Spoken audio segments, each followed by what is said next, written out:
Hello and welcome to Indian Story. There is nothing more beautiful and exciting than story. Everybody has a story.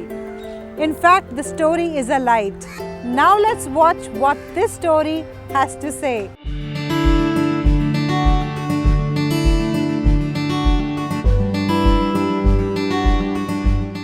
मेरा नाम CB Patodia है।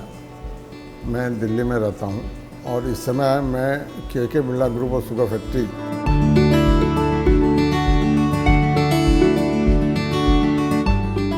सफलता का मूल मंत्र है ईमानदारी, कर्तव्य परायणता।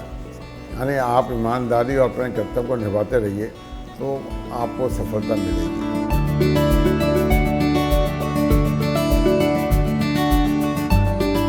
दादाजी ने, माताजी ने, पिताजी ने जो हमको संस्कार दिए, भाई सबसे पहले सुबह उठते पहले ही भगवान को नमस्कार करना चाहिए और घर में जितने बुजुर्ग हैं उनके पांव छू के उनसे आशीर्वाद लेना चाहिए और गुरु को याद रखना चाहिए।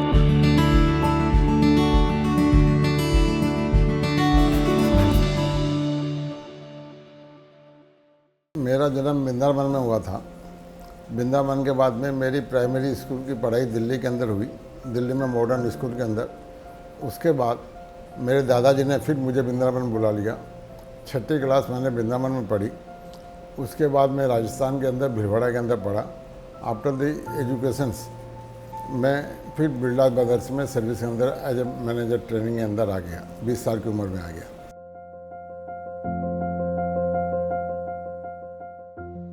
हमारा परिवार है बराबर सामाजिक रीति रिवाजों में विश्वास करता है और शुरू से ही मेरे दादाजी के दादाजी भी है संत थे और वो गांव के अंदर गाय की सेवा, साधुओं की सेवा, भूखे लोगों की सेवा करते थे। उनसे प्रभावित होकर हमारा वृंदावन में, केदारनाथ में, हरिद्वार के अंदर गेस्ट हाउस भी बने हुए थे और हमारा दादाजी का मेन बिजनेस कलकत्ता में था। मेरे दादाजी का नाम जानकी दास पाटोदिया था। वो कलकत्ता में बिजनेस करते थे। उस समय इंपोर्ट एक्सपोर्ट का बिजनेस हमारा होता था। हमारे बगल में एक बैरिस्टर रहते थे। उनके बेटे की 25 साल की उम्र में मृत्यु हो गई। उन्होंने उसकी वाइफ को घर से निकाल दिया। वो दादाजी के पास आके रोने लगी कि मैं कहाँ जाऊँ। दादाजी ने पता किया कि ये रीति रिवाज बंगाल में, आसाम में, उड़ीसा के अंदर है। औरतें विधवा हो जाती है तो उनको घर से निकाल दिया जाता है। वो उससे बड़े चिंतित हुए कि ये जवान बेटियाँ कहाँ जाएगी, क्या काम करेगी। बड़े विचित्र हुए। उन्होंने कलकत्ता में मारवाड़ी समाज की मीटिंग बुलाई। मीटिंग बुला के लोगों से बात की। लोगों ने उनको प्रोत्साहित किया। दिल्ली में अपने छोटे भाई के पास आए। बोले भी मैं अपने वृंदावन में जगह है, मैं ऐसी माँ और बहनों को वृंदावन में लाके उनसे भजन कराऊंगा और भजन के एवज में उनके खाने पीने रहने का इंतज़ाम करूंगा। आज से 111 साल पहले वो 234 माताएं बहनों को लेके आए वृंदावन में और जब से हमारा भगवान भजनाश्रम वृंदावन में चल रहा है। इस समय भगवान भजनाश्रम की इंडिया के अंदर 6 शाखा है और करीब 2200 विधवा औरतें या बच्चियाँ हमारे आश्रम में भजन करती है। उनको भजन के एवज में खाना, रुपया, कपड़ा ये बराबर दिया जाता है। आश्रम का खर्चा करीब 5 करोड़ रुपये साल का है। अभी तक हमने सरकार से की तरफ से हमको काफ़ी प्रोत्साहन दिया गया कि आप हमसे लोन ले लीजिए, आप हमसे चंदा लीजिए। हमने कभी सरकार की तरफ से कोई चंदा नहीं दिया, न कभी लोन लिया। भगवान की कृपा से हमारा आश्रम बढ़िया चल रहा है, खर्चा हमारा मीट आउट हो रहा है। सबसे बड़ा यह है कि हमने हमारे दादाजी की दूरदर्शिता देखी है। उन्होंने देखा कि यदि मैं पैसे को ऐसे खर्च करता रहा तो इसका कोई ठिकाना नहीं है, ख़त्म हो जाएगा। तो उन्होंने उस समय ही गेस्ट हाउस बनाना शुरू किए कि वृंदावन में बाहर से आने वाले यात्रियों को सुविधा मिले। आज वृंदावन में हमारा गेस्ट हाउस है, फोगरा आश्रम के नाम से है और मैं समझता हूँ कि वृंदावन का सबसे बड़ा गेस्ट हाउस है जहाँ 250 कमरों की एसी कमरे हैं, प्लस वहाँ पर 3 हॉल है जिससे कि अच्छे संत अपनी कथा सुना सके। तो ऐसे और एकदम टाउन के अंदर है, रमन रेती के अंदर, जहाँ 100 गाड़ियों की पार्किंग की जगह भी है। तो भगवान की दया से हमारी आमदनी काफ़ी अच्छी हो जाती है और माता बहनों की सेवा, साधु सेवा, गौ सेवा, इसमें हमारा खर्चा जो भी होता है हमारा खर्चा मीट आउट हो जाता है। देखिए दादी जी को मैंने देखा नहीं। दादी जी का नाम लक्ष्मी देवी था उस समय। मैंने देखा नहीं दादी जी को, लेकिन दादी जी भी बराबर पूजा पाठ में विश्वास करती थी। जब हमारे दादाजी ने एक तरह से संन्यास ले लिया था। तो दादी भी हमने सुना है कि सुबह 6 बजे से लगा के 12 बजे तक पूजा के ध्यान में रहती थी। उसके बाद जो माताएं वहाँ भजन करने आती थी उनके लिए उनको है चाय नाश्ता बना के चाय नाश्ता अपने हाथ से करवाती थी। वो भी माताएं बहनों की सेवा में लग गई और उसी में उनका स्वर्गवास हो गया। मैंने कभी मेरी दादी को के दर्शन नहीं हुए, लेकिन फ़ोटो ज़रूर देखी है मैंने।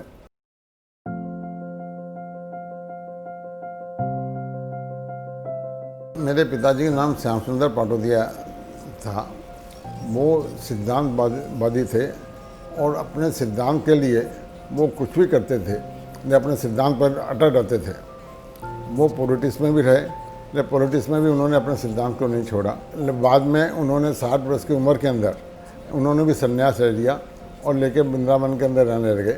और वृंदावन के अंदर उन्होंने है वही माता बहनों की सेवा, साधु सेवा, गाय सेवा, इसमें अपना जीवन यापन किया। माता जी का नाम पुण्य देवी था। माता जी की 36 वर्ष की उम्र में देहांत हो गया था, लेकिन माता जी बराबर जो हम लोग भाई बहन थे उनका पूरा ध्यान रखती थी और बराबर उनका रहता था भाई पढ़ाई के साथ साथ में आप सुबह उठते हैं तो भगवान की पूजा कीजिए, भगवान को याद कीजिए, भगवान सर्वोपरि है, यही आपको सब कुछ देगा।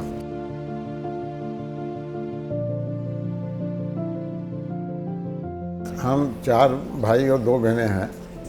4 भाई में से बड़े भाई साहब विश्वनाथ पाटोदिया हैं, वो कपड़े का बिजनेस करते हैं। दूसरा नंबर मैं हूँ। तीसरा मेरा छोटा भाई मुरारी लाल है, वो भी कपड़े का बिजनेस सूरत में करता है। चौथा भाई मेरा सुरेश है, वो भी भीलवाड़ा में कपड़े का बिजनेस करते हैं।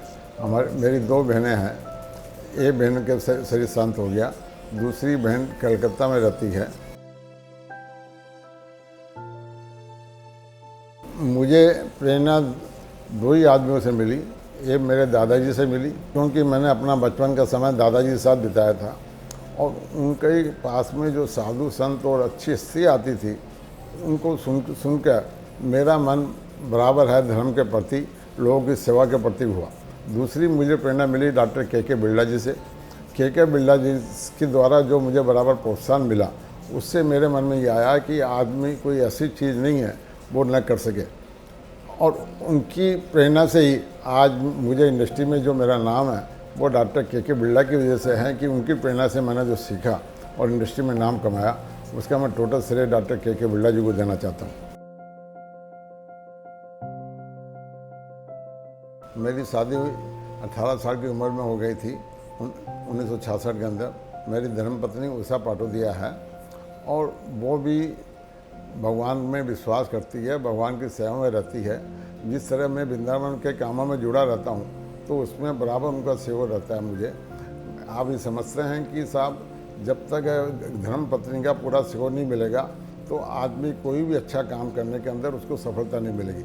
मुझे आज जो भी सफलता मिल रही है उसका श्रेय मैं अपनी धर्मपत्नी को देना चाहता हूँ। मेरे 2 बेटा और 1 बेटी है। दोनों बेटे, मेरी सबसे बड़ी बेटी है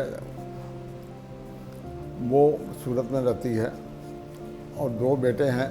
दोनों बेटे दिल्ली के अंदर रहते हैं, बिजनेस करते हैं।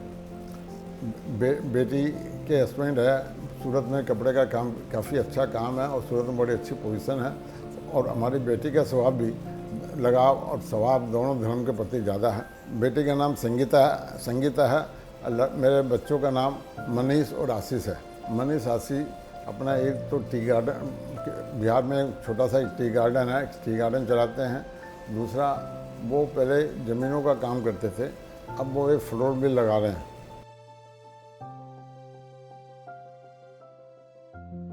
चुनौतियाँ आदमी के सामने बराबर आती रहती है।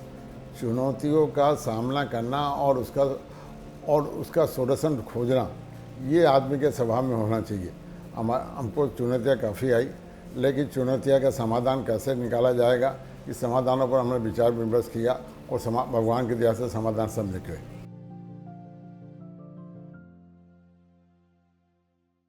हम भगवान पर 100% विश्वास करते हैं और आज जो भी कुछ होता है बिना भगवान की इच्छा के नहीं होता। मेरा काफ़ी साधु संतों के साथ में काफ़ी लगाव रहता है और मैं वृंदावन जाता हूँ तो अच्छे अच्छे संतों के मुझे दर्शन होते हैं। उनसे मुझे सीखने को ये मिलता है कि जो भी कुछ है सब भगवान की देन है और भगवान कराता है। और इसी संबंध में मैं आपको ये बता दूं कि दीदी ऋतुम्बरा जी का हमने नाम सुना होगा, और मैं वृंदावन में जाता था तो दीदी ऋतुम्बरा जी से बराबर मेरा संवाद होता था। और उसी संवाद में और वृंदावन में जो हमने सेवाएं की, कोविड के समय में वृंदावन में कोई आदमी जाने को तैयार नहीं होता था। कोविड के दिनों में मैं दिल्ली से वृंदावन हर सप्ताह जाता था, 2-2 दिन 3-3 दिन वहाँ रहता था। और हमने 45 डेज में वहाँ 100 बेड का हॉस्पिटल बनाया, जिसमें ऑक्सीजन की लाइन, ऑक्सीजन सिलेंडर और फ्री ऑक्सीजन सिलेंडर पूरे मथुरा ज़िले के अंदर हमने बंटवाए। और उसका सबका श्रेय दीदी माँ को और वहाँ के साधु संतों को जाता है कि उन्होंने मुझे सहयोग दिया, गवर्नमेंट की मशीनरी ने मुझे सहयोग दिया, और उससे है कोविड के अंदर लोगों की हम सेवा कर सकें। जिस हमारे कोविड हॉस्पिटल के अंदर जो भी मरीज आया, भगवान की दया से, ऋतुम्बरा जी की दया से एक भी मरीज की मौत नहीं हुई, सब मरीज ठीक हो गए। मैंने ट्रेवलिंग विदेशों में यूएसए को छोड़ के बाकी सभी यूरोपियन कंट्री में किया है, ऑस्ट्रेलिया में किया है, सब जगह मैंने ट्रेवलिंग की है। लेकिन इस समय मुझे अब ट्रेवलिंग का शौक़ नहीं है। इस समय मेरा शौक़ है वृंदावन। यदि जब भी मुझे समय मिलता है मैं वृंदावन में अपना समय बिताना चाहता हूँ, क्योंकि दीदी माँ ने मुझे अपनी परम शक्ति पीठ का प्रेसिडेंट भी बना दिया है, और दीदी माँ का कार्य क्षेत्र काफ़ी बड़ा है। तो मैं अपना ज़्यादा से ज़्यादा समय वृंदावन में देना चाहता हूँ, जिससे कि वृंदावन वासियों की सेवा हो, अनाथ बच्चों की सेवा हो, अनाथ बच्चों की सेवा हो। ये मेरा भी मेन मेरा देह है।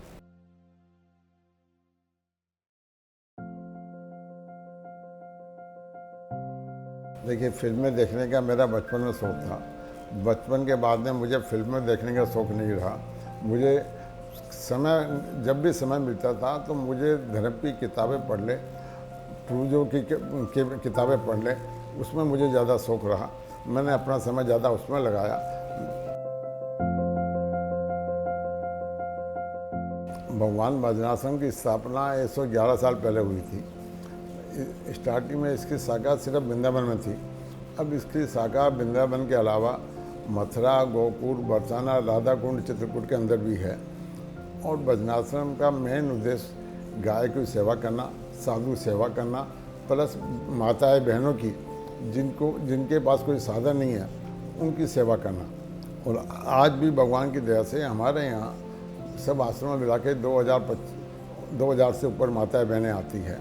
उनको सुबह नाश्ता भी देते हैं, 6 घंटे भजन करने पर 25 रुपया देते हैं, दोपहर में खाना देते हैं, साल में 6 साड़ी, 6 ब्लाउज, 6 पेटीकोट देते हैं, जिससे कि माताएं बहनों का खर्चा चल जाए। प्लस हमारे यहाँ जितनी माताएं बहनें आ रही है उनकी हमने गवर्नमेंट में पेंशन करवा दी है, और वो पेंशन डायरेक्टली उनको आती है, जिससे कि मेरी एक भी माँ बहन है किसी खर्चे के अभाव में उनको कहीं भीख नहीं मांगनी पड़े। इसी तरह साधु सेवा, वृंदावन में ऐसे साधु संत हैं वो कहीं मांगने नहीं जाते। उन साधु संतों की लिस्ट हमारे पास है। उनको महीने की महीने उनका राशन उनके आश्रम में भेज दिया जाता है, जिससे कि वो उनके भजन में किसी तरह की परेशानी ना हो। इसी तरह बूढ़ी गाय, ऐसी बहुत सी बूढ़ी गाय हैं जिनको चारा नहीं उपलब्ध होता है, वहाँ की गौशालाओं में हम लोग चारा भिजवाते हैं। प्लस ऐसे गौशाला भी हैं जहाँ गाँव की सेवा के सही ढंग से नहीं होती है, उनकी जाके सेवा हम लोग देते हैं, और जो उनको कमी होती है वो कमी की पूर्ति करने की कोशिश करते हैं। और हमारा ये जो हमारा खर्चा है, अब आप समझते हैं वो खर्चा कैसे चलेगा। मैंने कहा कि रमन रेती में हमारा जो गेस्ट हाउस है, फोगड़ा आश्रम के नाम से, उसमें 250 कमरे हैं। एक हमारा वृंदावन में वेश्याश्रम है जहाँ बुजुर्ग लोग आके रहते हैं, वहाँ भी हमारे 70 कमरे हैं यात्रियों के रहने के लिए। और उनसे जो हमको आमदनी होती है, प्लस जो पैसा हमारे पास है उसका ब्याज आता है, उससे हमारा खर्चा भगवान की दया से आराम से चल जाता है। हमको न किसी गवर्नमेंट की सहायता की ज़रूरत है, न किसी से हम पैसा मांगने जाते हैं कि हमको दान दे दीजिए। वर्तमान समय में नरेंद्र मोदी की तुलना हम किसी दूसरे पॉलिटिक्स से नहीं कर सकते। उनकी दूरदृष्टि, उनके विचार और उनका देश के प्रति लगाव आज के ज़माने में ऐसे किसी भी नेता का नहीं है। और यही वजह है कि साहब आज कोई भी अपोजिशन में नेता ऐसा नहीं है जो माननीय नरेंद्र मोदी जी की तुलना कर सके।